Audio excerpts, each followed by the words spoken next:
Visão Macro, com Gustavo Andrade. Gustavo, o Congresso derrubou, fez questão de sepultar aí a proposta do IOF do governo Lula, mas ainda paira uma incerteza, né, de como que o governo vai arrecadar para não deixar o arcabouço fiscal ruir. Como é crível que isso vai ser feito? Aparentemente não. Aparentemente não tem muita credibilidade, mas assim, agora a gente tem que passar a discutir se a MP que propuseram, né, para contrabalancear a questão do IOF, que aí é taxar, né, ativos isentos, não é isso? É legal que o brasileiro percebeu a diferença entre ativos isentos e ativos incentivados. Né? Enfim, e a minha maior preocupação que a gente já tinha discutido, que é a normalização da mesma taxa, né, de imposto de renda de 17,5% para todos os produtos. Isso eu acho que é a minha maior preocupação, que a gente já vem discutindo há algum tempo, mas uma derrota completamente acachapante, como é o termo que o Paulo gosta de usar, né? E o recado está dado. Isso é sinal, não é ruído. Tá a minha coluna da Rede 98 hoje, rede98.com.br. Eu faço essa análise nesse rumo que o Gustavo está traçando do ponto de vista da economia, mas eu olho para o problema e para a questão política. Não há mais governabilidade. A governabilidade ruiu e o que a Flávia pergunta é o que pode ser feito daqui para frente. O meu temor, Flávia, é a judicialização. Porque se houver o caminho da judicialização sinalizado pelo governo, nós vamos ter, aí sim, uma desestrutura completa das relações entre poderes. O que o governo tem que entender é que equilibrar poderes não é o que fez Lula 1 e Lula 2, trazendo todo mundo para pensar como ele pensava. Equilibrar poderes é entender o que o outro quer também. É a tal da escuta ativa, a alteridade. O governo atual ele não tem autoridade, ele sofre de egocentrismo. Só que essa questão tem que ser tratada por psicanalistas e não pelo Congresso Nacional. Essa questão tem que ser discutida com muita clareza. Lula voltou achando que estava em 2003. O cenário nacional é outro, para azar de Lula. A economia global é outra, para azar de Lula.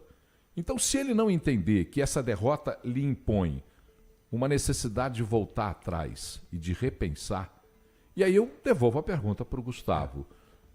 Em editando um novo decreto, ou editando uma medida... Vai ter que votar. Vai ter que ser votada do mesmo jeito. Que caminhos pode seguir a não ser pensar em ajuste fiscal? Porque o recado está dado. Ou tem ajuste fiscal ou precariza a relação. Ponto. Tem uma continha até para o pessoal entender mais quando a gente fala a questão de superávit primário, que é uma importância do que a gente tem que criar. Né? A conta que a gente tem que fazer é assim. Eu pego qual que é o valor mais ou menos dos juros que eu pago na minha dívida. Então, sei lá, alguma coisa perto de 11,5%, 12%. Eu olho para o meu crescimento nominal, né, que está mais ou menos entre 7% hoje, né, então dá mais ou menos uns 4%, 4,5% de diferença. E eu pego esses 4,5% e multiplico pelo tamanho da minha dívida, que infelizmente está beirando os 86%, né, 85%. Na hora que a gente chega nesse número, a gente tem que gerar superávites primários perto de 3,5%, 3,2%, 3,1%. Então a gente tem que ir na direção em que esse número seja factível de ser entregue. Né? E como que a gente vai ter essa factibilidade? Não é olhando, né, para o lado, de novo, da receita, impondo distorções em preços relativos, inclusive, que era o que o IOF estava tentando fazer, mas só que tem que olhar para a parte de fato do lado da despesa, principalmente nas questões difíceis. A gente chegou num ponto, né, no relacionamento Brasil-povo, Congresso, né, executivo, como o Paulo comenta, que a relação tem que ser discutida de verdade. Não é mais jogar para debaixo do pano e vou arrumar um jeito de tapar o buraco em 2026, que é o que o governo está tentando fazer, né, 2025 e 2026. Né? A conta está chegando e, infelizmente... dado que a gente aumentou, né, a nossa trajetória de dívida em 10 pontos percentuais desde 2023, né, aí que o tempo está passando mais rápido mesmo. Né, assim, e é meio que uma coisa matemática lógica. Cada vez que você sai de um nível já mais alto, o próximo nível, né, ele parece cada vez mais alto. Então, né, esse é um problema muito grande. E, de novo, isso tem levado à maior problemática que o Brasil tem, que é o alto custo de capital. Gustavo, pois não, diga. Mas o governo ainda vai ter capital político para uma nova sugestão de ajuste fiscal? Como que está esse capital político depois de mais essa derrota? Sugestão de ajuste fiscal sempre. o que o Congresso quer ouvir, porque o Congresso... Nós temos que entender o seguinte, por mais que a goela dos deputados seja grande, nós falamos isso ontem, por mais que eles queiram dinheiro, eles são suscetíveis à pressão da sociedade civil organizada. Mercado financeiro, que é um ente que o governo demoniza, mas não devia fazê-lo, porque o mercado financeiro somos todos nós. Executivos, CEOs, pensadores, associações e federações e confederações, que têm que ser ouvidas. Então, esse Congresso Nacional vai receber pressão, e a pressão está clara. Não queremos mais aumento na carga tributária, ponto. Queremos ajuste fiscal, ponto final. Isso. Se não for nesse sentido, esse governo não vai conseguir andar para canto nenhum. Eu estou vendo aqui, o ministro da Fazenda, Fernando Haddad, afirmou que estuda tributar dividendos ou cortar gastos sociais. Tributar dividendos de que forma, Gustavo? É isso que eu tento entender, sob o ponto de vista até da economia. Só pegando esse último gancho, um dos benefícios de ser professor é que a gente tem que participar de bancas de monografia e tese de conclusões de curso, essas coisas todas. E antes de vir para cá, eu estava lendo a de um aluno que está olhando exatamente para o nosso problema tributário, né, usando aquela questão de curva de Laffer, que é assim, existe um ponto máximo que eu posso aumentar a carga tributária sem distorcer, né, mais ainda os incentivos, etc. E uma das coisas que ele coloca de um artigo de 2009, de um pessoal aqui do Brasil, olhando para a carga tributária do Brasil, é que ele estima, fala o seguinte, olha, eu tenho vários tipos de impostos, mas qual que é o que mais distorce, qual que mais dá problema? E o número 1 é tributar dividendo, tributar lucro de empresa e tributar de maneira mal feita a renda. Né? Então, assim, as duas coisas que a gente meio que está olhando como é que a gente está discutindo de novo. E me surpreende que o Haddad, depois da derrota que teve ontem de novo, a primeira palavra que ele quis falar foi vamos tributar dividendos. Né? Assim. E outra coisa, e cortar gastos sociais. Vamos outra vez fazer análise do seu ponto de vista político. Esse governo se sustenta, ele sobe a rampa do Planalto acompanhado daquilo que ele julgou diversidade. Eu não estou fazendo juízo de valor, por favor. Eu estou fazendo a fotografia, o retrato que eu vi na subida da rampa no Palácio do Planalto. Aquilo que ele pôs ali era um recado de que o governo tinha, como sempre disse ter, muito mais retórica do que ação, preocupações sociais. Então, esse governo quer cortar gastos sociais, ele quer cortar aquilo que é a sua origem, o seu gênese, o seu objetivo primeiro. E que sempre foi objetivo do Lula 1, Lula 2. E que nunca foi cumprido, até porque existe uma distorção nas políticas sociais desse governo, que é pegar, por exemplo, é uma coisa fundamental, isso eu aprendi com a vida. Se você não quiser fazer alguma coisa, fragmente a sua decisão. Pega a sua decisão e particiona. Transforma ela em muitas coisas, porque você não vai ter que fazer nada. Até porque você vai ficar perdendo tempo tentando a costura. Então, Ministério de Povos Originários, Ministério de Negros, por favor, aqui não há nenhuma crítica à preocupação social com qualquer grupo. Estou falando de estrutura administrativa, porque as pessoas precisam entender isso. Sabe, a estrutura administrativa fragmentada significa o seguinte, eu fragmento para não fazer nada para ninguém. Falando português claro. Então, um governo que prometeu ser um governo social, que não faz nada, não há nenhuma política social implementada nesse país, é um desafio, apostando 1 milhão contra R$1. Não há. E vai cortar? O Reagan, ele tinha uma frase que é ótima, que eu acho que aplica muito o que você está falando, que é assim, a gente não mede o sucesso de um programa social pela quantidade de pessoas que entram nele, a gente mede pela quantidade de pessoas que saem deste programa. E o que a gente tem que discutir, de novo, é que para sair dos programas sociais, de fato, a gente precisa de crescimento econômico, sustentável, né? Nível de emprego de maneira sustentável, né? Abaixo de onde que a gente está hoje. Custo de capital sustentável abaixo de onde que a gente está hoje, para que, inclusive, as empresas queiram investir mais e contratar mais pessoas e etc. Então, essa é uma tonalidade que, né, assim, a gente discute programas sociais, né, menos do lado econômico e mais do lado emocional. O que eu quero dizer, assim, a economia tem muito a contribuir para essa discussão, não só com conta ou com dúvidas ou etc., mas te propor ideias resolutivas de como que isso pode ser feito. E aquela frase que a gente já teve algumas vezes, políticas públicas são políticas de Estado, não é política de partido.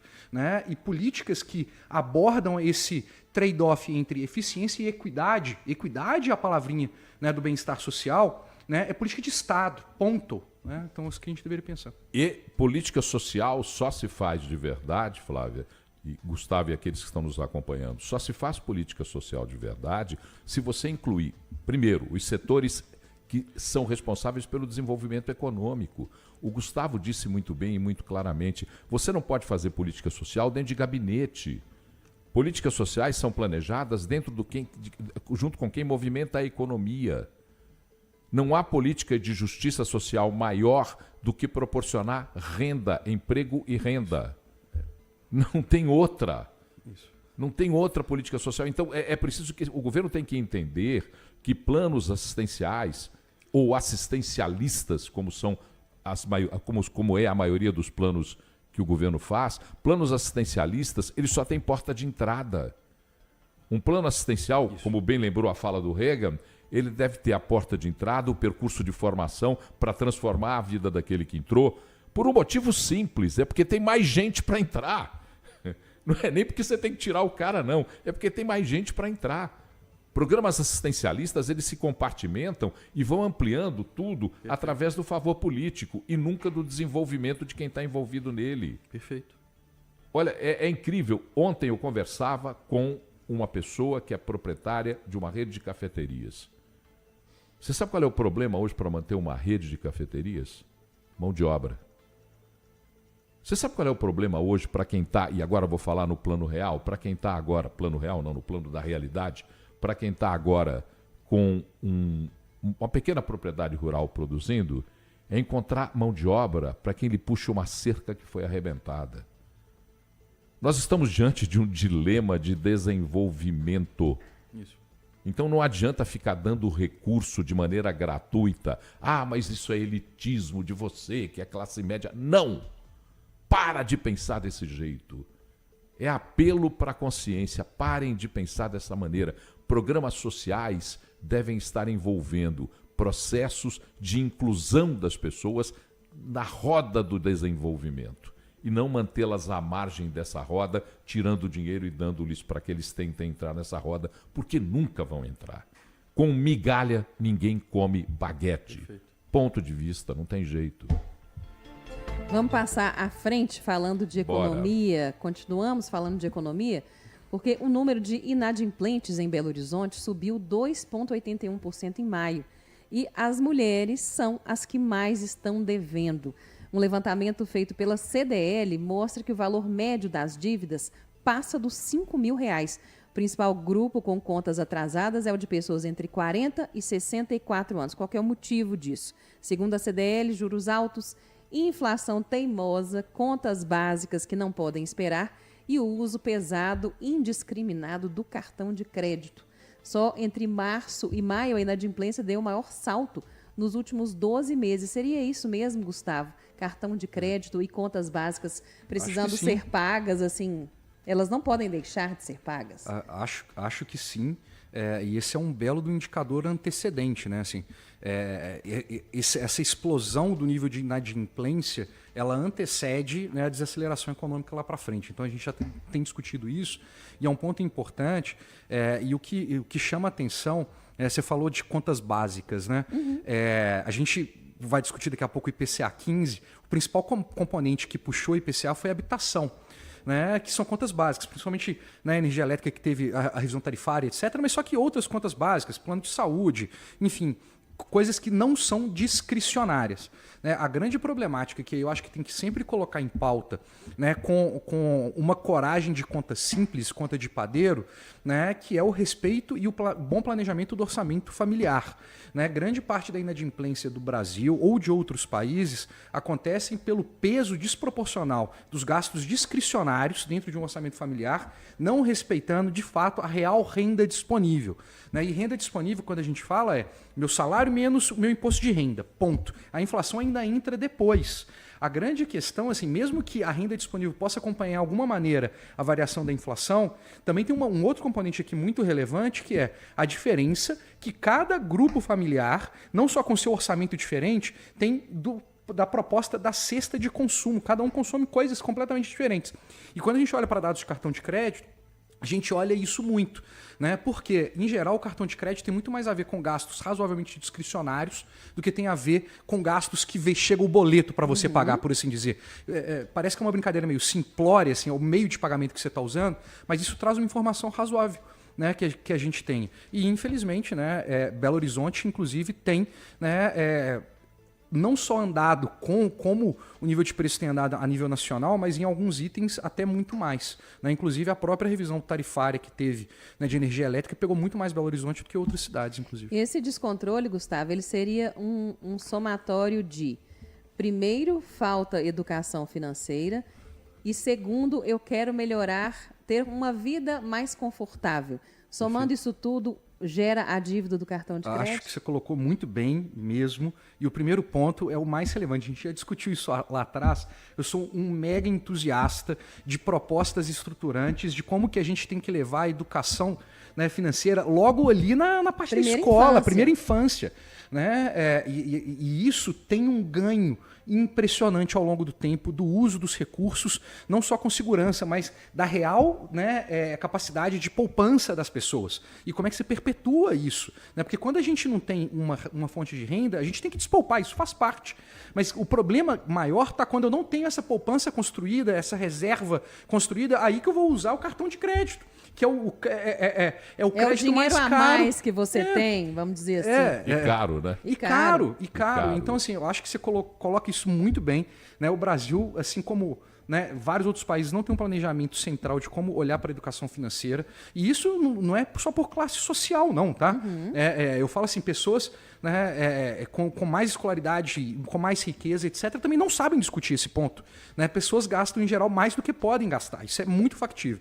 E a segunda coisa que você colocou, que eu acho que é importante, dessa questão do conforto, todos nós queremos, ansiamos, sonhamos por mais conforto, maior qualidade de vida e etc. A triste realidade, né, é que isso não é de fácil atingimento simplesmente com um uso monetário que nem é nosso, como é o caso do cartão de crédito. Né?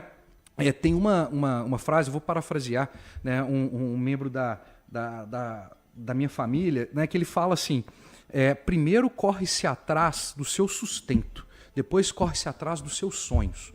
Parece que simplório e direto ao ponto, e até meio grosseiro, principalmente para um jovem escutar, uma criança escutar, mas eu acredito nisso piamente, porque se a gente não tivesse, né, esse entendimento, a gente estaria, né, se a gente poder gastar cartão de crédito, etc., a gente estaria em outro patamar como sociedade, inclusive. Né? Então, eu diria isso, e só complementando, né, infelizmente eu acho que a gente vive aí, tenho certeza que vocês podem complementar isso também, eu acho que a gente vive numa sociedade que deturpou muito, né, a real usabilidade de bens e etc., mais para mostrar e etc., do que de fato da sua usabilidade. Então eu acho que isso pesa muito no orçamento também, querer parecer algo que não é. Né? Não é só conforto todo mundo quer, né, mas não necessariamente estão usando bem esse recurso.